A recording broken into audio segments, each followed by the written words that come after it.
71-ലാണ് അച്ഛൻ ആഭ്യന്തരമന്ത്രിയാവുന്നത്. അങ്ങനെ ഞങ്ങൾ തിരുവനന്തപുരത്തേക്ക് ഷിഫ്റ്റ് ചെയ്തു. തിരുവനന്തപുരത്ത് അന്ന് ഞങ്ങൾ താമസിച്ചിരുന്ന മൻമോഹൻ ബംഗ്ലാവിലാണ്. അതെ, സെന്റ് ജോസഫ്. അതൊക്കെ ഉണ്ടായിരുന്നു. അതൊക്കെ അവിടെ ചെല്ലുമ്പോൾ അതിൻ്റെതായിട്ടുള്ള മട്ടങ്ങൾ. അതൊന്നുമില്ല. അതൊന്നും ആ സെന്റ് ജോസഫിൽ അന്നും അത് ഉണ്ടായിരുന്നില്ല. ആ സിസ്റ്റം അന്ന് വളരെ സ്ട്രിക്റ്റ് ആയിരുന്നു. പിന്നെ മാത്രമല്ല സെന്റ് ജോസഫിൽ അന്ന് ഈ പൊളിറ്റിക്സ് ഉണ്ടായിരുന്നു. പിന്നെ അത് കഴിഞ്ഞിട്ട് മാറിവാനിയസിൽ പഠിക്കാൻ ചെല്ലുമ്പോഴാണ് ഈ കുറേ കോളേജ് ക്യാമ്പസ്. പക്ഷേ തുടങ്ങുമ്പോൾ ഒരു വ്യത്യാസം വന്നു. ആദ്യത്തെ 2 വർഷം പ്രീ ഡിഗ്രിക്ക് പഠിച്ച സമയത്ത് അടിയന്തരാവസ്ഥ കാലമാണ്. ഞാൻ കോളേജിൽ ചെന്ന് ഒരാഴ്ച കഴിയുമ്പോഴേക്കും അടിയന്തരാവസ്ഥ പ്രഖ്യാപിച്ചു. പിന്നെ ഒരു കോളേജ് അന്തരീക്ഷം വളരെ അച്ചടക്കമുള്ളതായിരുന്നു. പക്ഷേ അവിടെ അതിനെക്കുറിച്ച് പറയാനുള്ളത്, അത് കഴിഞ്ഞ് ഡിഗ്രിക്ക് ചേരുമ്പോൾ ഫസ്റ്റ് ഇയർ ഡിഗ്രിക്ക് ചെല്ലുമ്പോഴേക്കും അടിയന്തരാവസ്ഥ കഴിഞ്ഞ് തെരഞ്ഞെടുപ്പൊക്കെ കഴിഞ്ഞ് അന്ന് കേരള രാഷ്ട്രീയത്തിലെ ഏറ്റവും വിവാദമുള്ളൊരു വിഷയം നടന്നുകൊണ്ടിരിക്കുന്ന സമയം രാജൻ കേസ്. പക്ഷേ അന്ന് എനിക്കൊരു കാര്യം ഓർമ്മയുള്ളത്, അവിടെ പറയുമ്പോൾ SFIയും അവരെല്ലാവരും ഉള്ള സമയത്താണ്. പക്ഷേ എങ്കിലും അതൊന്നും ആ കോളേജിലെ ഒരു വിദ്യാർത്ഥി എന്നുള്ള നിലയ്ക്ക്, ഒരു പക്ഷേ അടിയന്തരാവസ്ഥ കാലത്തും നല്ലൊരു ഒതുക്കമുള്ള കുട്ടിയായി കഴിഞ്ഞുകൂടിയുകൊണ്ട് സഹവിദ്യാർത്ഥികൾക്കൊക്കെ വലിയ കാര്യമായിരുന്നു.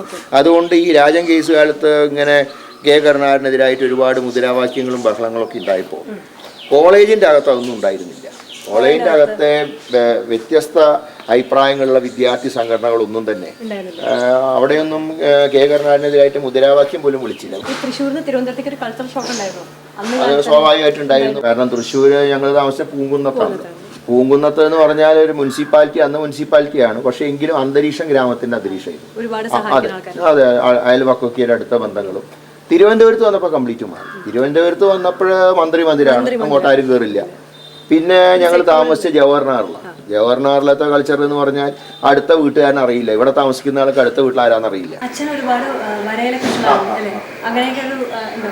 ഇല്ല, വര എനിക്ക്. പക്ഷെ എൻ്റെ രണ്ടാമത്തെ മകന്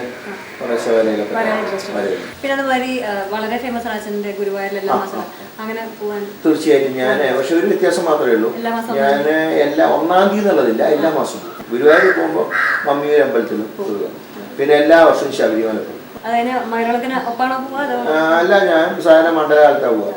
അതായത് ഈ ധനുമാസത്തിൽ ആദ്യത്തെ ശനിയാഴ്ച അഭിഷേകം കണ്ടു തൊഴുകാൻ തക്ക ഒന്നാണ് പോകുക. മിമിക്രി അങ്ങനെ പല സാധനങ്ങൾ താങ്കളെയും അല്ലെങ്കിൽ ഒരു ആറുമണുണ്ടാകുമ്പോൾ അതിനെ വെച്ചിട്ട് സാധനങ്ങൾ ഉണ്ടാക്കും, ചിലപ്പോൾ വളരെ കളിയാക്കുന്ന രീതിയിലും.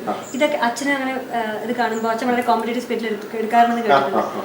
താങ്കളെങ്ങനെ ഞാനും അത്ര ഗൗരവം കൊടുക്കാറ്.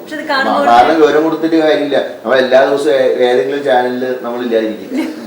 ഒരു കണക്കിന് നല്ലതാന്ന് വിചാരിക്കും അല്ലേ? എന്റെ വഴിക്ക് നടക്കട്ടെ. സിനിമകൾ കാണാനൊക്കെ ഇഷ്ടമാണ്. ഞാൻ സ്ഥിരം സിനിമ കാണുന്ന ഏർപ്പാടായിരുന്നു. പിന്നെ ഈ രാഷ്ട്രീയത്തിൽ സജീവമായി എനിക്ക് ആയപ്പോഴാണ് സമയം കിട്ടുന്നത്. ഇപ്പോഴും വളരെ റയറായിട്ട് തിരുവനന്തപുരത്ത് ഏതെങ്കിലും ദിവസം ഒഴിവുള്ളപ്പോൾ അവിടെ പോകുന്നല്ലാതെ ഇവിടെ തീരെ പോകുന്ന സമയം കിട്ടാറില്ല. അതുകൊണ്ട് ഈ ഫാമിലി ആയിട്ട് സിനിമയ്ക്ക് പോക്ക് കഴിഞ്ഞു. യാത്രയിലൊക്കെ വായിക്കാം. സാധാരണ രാഷ്ട്രീയത്തിന്റെ കാര്യങ്ങൾ തന്നെ. അതെല്ലാ ദിവസവും വായിക്കും. എഴുത്തും. അച്ഛനെ ആശ്രിത വാത്സല്യക്കാർ കുറച്ച് പേരുണ്ടല്ലേ, വാത്സല്യം കുറച്ച് കൂടുതലാണ് ഇഷ്ടമുള്ള ആൾക്കാര്. അപ്പോൾ അങ്ങനെ താങ്കൾക്കുണ്ട് ഒരാളെ മകൻ തന്നെയാണല്ലേ? പക്ഷെ ചിലപ്പോൾ തോന്നിയിട്ടുണ്ടോ ഈ ഉള്ള ആൾക്കാരെ കുറച്ച് പേരൊക്കെ ചിലപ്പോൾ അച്ഛനെ മുതലെടുത്തിട്ടൊന്നും അത് സ്വാഭാവികമാണ്. നമ്മൾ അങ്ങനെ അകവഴിഞ്ഞ് സഹായിക്കുന്ന പലരും ഒരു നിർണായ ഘട്ടം വരുമ്പോൾ കൂടെ നിൽക്കാറില്ല. പക്ഷെ അച്ഛനോട് പറഞ്ഞിട്ടുണ്ടോ അത് പിന്നെ എനിക്കും അനുഭവമുള്ളതുകൊണ്ട് പിന്നെ ഞാൻ പ്രത്യേകിച്ച് അച്ഛനോട് പറയാറില്ല. പക്ഷെ അത് എന്തുകൊണ്ട് ആ സമയത്ത് നിർണായ ഘട്ടം വരുമ്പോൾ ഇങ്ങനെ സഹായിച്ചില്ല എന്ന് വിചാരിക്കാം, പിന്നീട് അവരെ സഹായിക്കാനായിട്ട് എന്തെങ്കിലും ഘട്ടങ്ങൾ വന്നിട്ടുണ്ട്? പക്ഷെ അപ്പോഴേക്കും അന്ന് കൂടെ നിൽക്കുന്ന ആൾക്കാർ പിന്നീട് സഹായിക്കാനുള്ള ഒരു സന്ദർഭം വരും. പക്ഷെ അതുകൊണ്ട് പൂർണ്ണമായിട്ടും ദോഷമുണ്ടെന്ന് പറയാൻ സാധ്യമല്ല.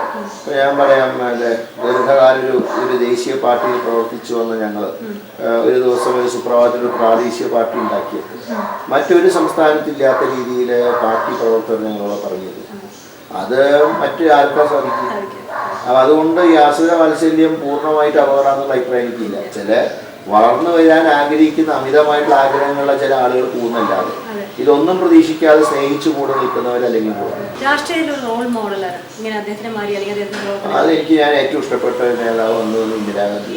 ഇന്ദിരാഗാന്ധിയുടെ ഒരു കാര്യം എനിക്ക് ഏറ്റവും അധികം ആകർഷിച്ചിട്ടുള്ളത്, ഒരു തീരുമാനം എടുത്താൽ അത് ഇംപ്ലിമെന്റ് ചെയ്യുമ്പോൾ തീരുമാനം അവർ ആലോചിച്ചിട്ട് എടുത്തു കഴിഞ്ഞാൽ അതിൻ്റെ ഗുണവും ദോഷവും ഒക്കെ അതെല്ലാം അതിനെ റെക്ടിഫൈ ചെയ്യുന്നൊരു പിന്നെ മാത്രമല്ല ചെയ്ത പ്രവൃത്തിനെ ന്യായീകരിച്ചുകൊണ്ട് അതിന് തന്നെ ഉറച്ചു നിൽക്കാതെ തൻ്റെ ഇടമുണ്ടല്ലോ. അല്ലാതെ ആരെങ്കിലും പറയുമ്പോൾ ഞാൻ അങ്ങനെയല്ല ഉദ്ദേശിച്ചത്, ആരെങ്കിലും തലയിൽ കുറ്റം ചാരി വയ്ക്കുന്ന ഏർപ്പാടില്ലല്ലോ. അവരെന്ത് വന്നാലും അതെടുത്ത് ശരിയായിരുന്നു എന്നുള്ള നിലപാട്. അങ്ങനത്തെ ഒരു വനിതാ ലീഡർ ഇപ്പോൾ അങ്ങനെ ഇന്ത്യയിൽ ഒരിക്കലുമില്ല. അതുപോലത്തെ ഒരു നേതാവിനെ ഇനി കിട്ടുമോ എന്നുള്ള കാര്യം പോലും ഇനി ഫ്യൂച്ചറായിട്ട് ഉണ്ടാവാൻ ചിലപ്പോൾ, പക്ഷേ അറ്റ് പ്രസന്റ് ഇല്ല. ഞാൻ ഒരുപാട് അവരോടൊപ്പം അച്ഛൻ്റെ കൂടെ അവരോടൊപ്പം യാത്ര ചെയ്തിട്ടുണ്ട്. അത് കഴിഞ്ഞ ശേഷം രാജീവ് ഗാന്ധി എന്നെ ഒരുപാട് പ്രോത്സാഹിപ്പിച്ചിട്ടുണ്ട്. അദ്ദേഹം പാർലമെന്ററി പാർട്ടി ലീഡറായിരുന്നപ്പോൾ ഞാൻ ആദ്യം MP ആയിട്ട് ചെന്നപ്പോൾ ഒരുപാട് പ്രോത്സാഹിപ്പിച്ചിട്ടുണ്ട്. എന്നെ സേവാദലിൻ്റെ ഓൾ ഇന്ത്യ ചെയർമാൻ ആക്കാനും സ്ഥാനാർത്ഥിയാക്കുന്ന സന്ദർഭത്തിൽ അദ്ദേഹം MP ആയിട്ട് ചെന്നപ്പോൾ എല്ലാ കാര്യങ്ങളിലും അദ്ദേഹത്തിൻ്റെ അകമഴിഞ്ഞ പ്രോത്സാഹനം. ഇപ്പോൾ അവരെയൊക്കെ ജീവിതത്തിൽ മിസ് ചെയ്യുന്നുണ്ടോ?